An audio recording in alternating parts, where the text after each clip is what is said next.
Pasrah lihat makam Vanessa Angel dipugar, Dodi Sudrajat tak ingin perpanjang masalah dengan Faisal. Dodi Sudrajat tak ingin permasalahkan makam Vanessa Angel dipugar oleh pihak Faisal. Ayah mendiang Vanessa Angel baru saja berziarah ke makam putrinya pada Minggu, tanggal 10 Juli tahun 2022.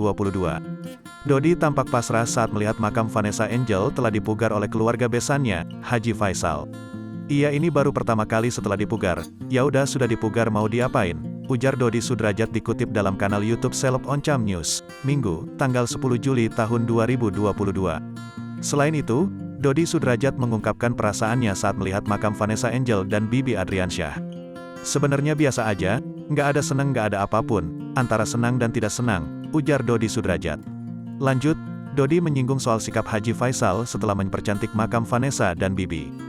Dodi mengatakan bahwa Faisal tak pernah meminta izin kepadanya saat hendak memugar makam Vanessa.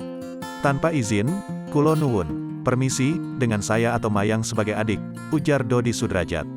Namun, Dodi terlihat pasrah dengan keadaan makam putrinya saat ini. Dodi mengaku tak ingin memperpanjang masalah dengan pihak Faisal. Ya udahlah, Dedi nggak pengen memperpanjang, ujar Dodi Sudrajat. Di sisi lain, Dodi Sudrajat mengaku masih ingin memperjuangkan pemindahan makam Vanessa Angel. Dodi berniat untuk memindahkan makam Vanessa supaya satu pusara dengan mendiang istrinya. Kini, pemindahan makam itu masih tahap proses. Bukan rencana lagi diproses, ujar Dodi Sudrajat. Sementara itu, Dodi Sudrajat tampak ditemani makam saat ziarah ke makam Vanessa Angel. Dodi dan Mayang terlihat memanjatkan doa di samping makam Vanessa Angel. Setelah itu, mereka menaburkan bunga di makam Ibunda Gala Sky Adriansyah. Tak hanya itu, Dodi dan Mayang juga tampak menaburkan bunga di makam suami Vanessa, Bibi Adriansyah.